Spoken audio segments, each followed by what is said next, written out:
pregando uma cruz e despojando, na verdade, os principados e potestades,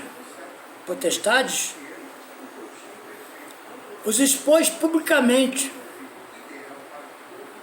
onde todos, na verdade, publicamente significa onde todos puderam ver de forma espiritual.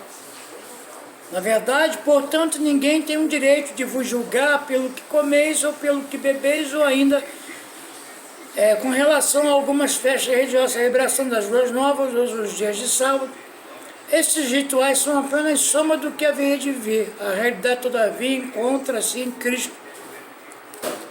Não aceiteis que alguém seja árbitro contra vós, fingindo humildade ao culto a anjos, fundamentando-se em visões, ostentando inútil arrogância do seu conhecimento carnal. O que na verdade nós podemos entender aqui nesse despojar, despojando as autoridades e poderes malignos, versículo 15, fez deles um espetáculo público, triunfando sobre eles na cruz. Então, o que acontece nessa visão em que Paulo escrevendo aos Colossenses, ele expõe de forma bem explicada, dizendo que se de fato nós estamos realmente em Cristo, se nós de fato somos novas criaturas, coisas velhas se passaram, que tudo se fez novo, nós acreditamos de que Jesus levou sobre si os pecados, que o qual nos afastava de Deus, nos não dava acesso ao lugar santo dos santos. Ele despojou de forma pública, onde o inferno, onde a potestade, a autoridade que até então o diabo tinha sobre a vida e a morte, e automaticamente ele tirou toda essa possibilidade em que o diabo tinha de poder fazer o que ele fazia antes, que era acusar, era mostrar, olha, aí ó, depois diz que é o teu filho. Quer dizer, é uma situação que os que estão chamados, os que são filhos, ouvem a voz do Pai, ouvem e não negligenciam o chamado. Quando o Pai o chama, ele automaticamente se coloca à disposição. Eis-me aqui. O Pai o chama, oi, Senhor. Na verdade, existe uma necessidade de uma mudança de atitude. Essa é a mudança em que Deus faz em nossas vidas, nos dando a devida sensibilidade de nos colocarmos à disposição dele próprio. Então, irmãos, o que eu posso dizer a vocês sobre essas questões? Jesus Cristo pagou o preço? Ou Jesus Cristo pagou o preço? Eu creio que Jesus Cristo pagou o alto preço, como já falei anteriormente. Não é pelos nossos méritos, não é pela vontade humana, mas pela soberania de Deus. Não é porque nós queremos, não é porque nós o aceitamos, não. Ele é que nos aceita, é Ele, porque a Ele toda honra, toda glória, todo louvor. Eu certa vez ouvi em um culto uma irmãzinha tomada por Deus naquele momento ali, e ela falou uma palavra que é uma palavra que tem um sentido próprio. Deus não é propriedade de ninguém. Nós que somos propriedades dele. Se você sente realmente isso, irmãos, você vai se dobrar à verdade da palavra, do Evangelho da Salvação, que não é outro Evangelho, é a graça de Deus. Paulo diz que não é outro Evangelho, mas tem alguns aí que tentam dizer que é outro Evangelho. Mas ele falou assim, nem que se o anjo vier dos céus, anunciando outro Evangelho, que seja maldito. Maldito. Porque ele não recebeu, ele não foi chamado segundo a vontade do homem, mas sim a vontade de Deus. Se nós ouvimos o Evangelho da Salvação, tem nele também, que nós fomos selados com o Santo Espírito da promessa. Pela graça sois salvos por meio da fé, não vem de vós, é um dom de Deus, não vem das obras, para que ninguém se glorie. Nós não podemos dizer de que nós somos salvos porque os nossos méritos nos salvou. Não, Jesus que nos salvou. E o nosso chamado é irrevogável, o nosso chamado é santo. Seja santo porque eu sou santo, diz o Senhor. Santo, irmãos, é você ter santidade, é você andar. A luta é todos os dias. Paulo disse que ele queria fazer, ele não fazia, mas o que ele não queria fazer, isso ele fazia por causa do pecado. O pecado nos rodeia de tão perto, está sempre nos espreitar aí as nossas vulnerabilidades, né? Nós somos vulneráveis, nós estamos sempre vigiando as brechas, não podemos nos permitir sermos vulneráveis a dardos malignos, inflamados, que venham ocasionar e nos deixar num estado, às vezes, de emoção, humanamente falando, que chega a um ponto que a nossa razão vai lá nos pés. E a emoção, elevando muitas das vezes o entendimento humano, nos faz realmente pecar. Aí nós temos que buscar a razão e colocar ela na sua forma. Se vai a emoção, vai a razão. Se vai a razão, vai a emoção. Eles caminham lado a lado, para não deixar que nós tenhamos que, todos os dias, cometemos certas situações que nos trazem desconforto. Nós temos diversas passagens bíblicas, quando se fala a respeito do que Jesus fez por nós. Não podemos ficar ouvindo essas vozes estranhas. O Senhor Jesus, Ele é o nosso Senhor e Salvador. Estamos hoje vivendo em um tempo difícil, tempos de amor se esfriando. Nós estamos aí vivendo a apostasia, falsos profetas e heresias que enchem as pessoas com falsas promessas, cultos voltados para a santificação carnal, satisfação, irmãos, satisfação puramente carnal. Buscam prosperar na vida material ao invés da espiritual. Ficam aí vagando entre pensamentos, entre cochear, entre lei e graça, graça e lei, lei e graça, graça e lei. Não tem a sua mente exercitada na palavra, pelo contrário, busca o seu próprio entendimento e tentando persuadir os outros a buscar a mesma coisa que ele. Não tem o interesse em aprender, tranca o conhecimento às chaves e não faz com que o povo cresça. Paulo não foi egoísta, ele dividiu o conhecimento, porque ele recebeu de Jesus para isso. E quando Jesus falou para aqueles homens ali, que, vocês aí, ó, doutores da lei, trancam aí, ó, tranca com chaves o conhecimento para que ninguém possa descobrir a verdade. E a verdade é Jesus. Jesus é o caminho, a verdade e a vida.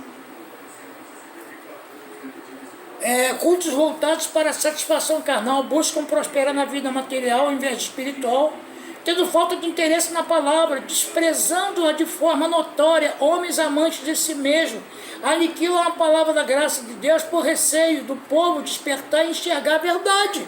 Isso é fato. Mas a palavra tem que ser pregada. Na sua essência, eles tentam, só que não há como ocultar a verdade. Em diversas passagens, Jesus Cristo é questionado pelos doutores, escribas, fariseus, principais das sinagogas. Estes tentavam encurralar Jesus de tal forma que muitas vezes ele saía sem que eles o vissem. Houve um momento em que ele disse que havia coisas que não era para aquele momento. Nós lemos de sair. Em João 16, 12, 15, ele falou assim: tem muita coisa a vos falar, mas não podeis suportar, mas quando vier o Espírito da revelação, haverá de falar aquilo que receberá de mim, disse Jesus. E Atos 9, 13 a 18, também retrata um pouco também sobre essa palavra. Vamos lá comigo, Atos 3. Atos 3.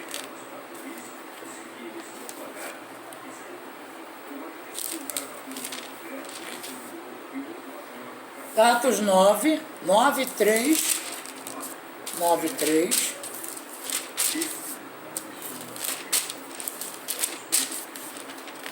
Olha o que diz aqui em Atos dos Apóstolos. 9:3. Aí, vamos ler. Entretanto, vamos lá do início, né?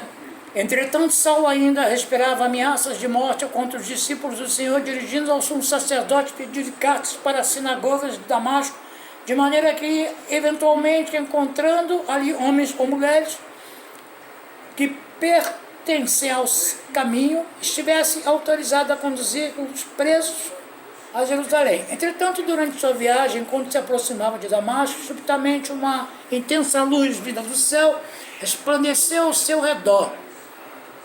Então ele caiu por terra e ouviu uma voz que lhe afirmava: Saulo, Saulo, por que me persegues? O que ele inquiriu: que és, Senhor? Ele disse: eu sou Jesus a quem tu persegues. Contudo, levanta-te e entra na cidade, pois lá alguém te revelará o que deves realizar. Alguém estaria para, na verdade, receber de Deus uma ordem para que pudesse ir lá e restaurar a visão de Saulo. Saul, aqui está dizendo Saul, que na verdade significa que ele tinha um nome muito parecido com Saul, né? Mas aí depois ele traz, na verdade, o entendimento para isso. Então o que aconteceu? Ali, Paulo, então, Saulo, vamos dizer assim, ele foi levado então a essa rua chamada direita, e lá entrou na casa de um homem chamado de Ananias, né, que o Senhor havia guiado até lá, né, ele, e o Senhor chamou na visão Ananias, diante do que prontamente respondeu: eis-me aqui, Senhor. Então o Senhor lhe disse: apronta-te, vai à rua, que é chamada direita, e procura na casa de Judas, por um homem de Tarso, chamado Saulo. Eis que ele está em oração nesse momento, e acaba de ter também uma visão, na qual um homem chamado Ananias se aproximava e lhe impôs as mãos para que voltasse a enxergar. Todavia Ananias replicou: Senhor, tenho ouvido vários testemunhos sobre este homem, quantos males tem causado aos teus santos de Jerusalém, e ele chegou aqui com toda a autoridade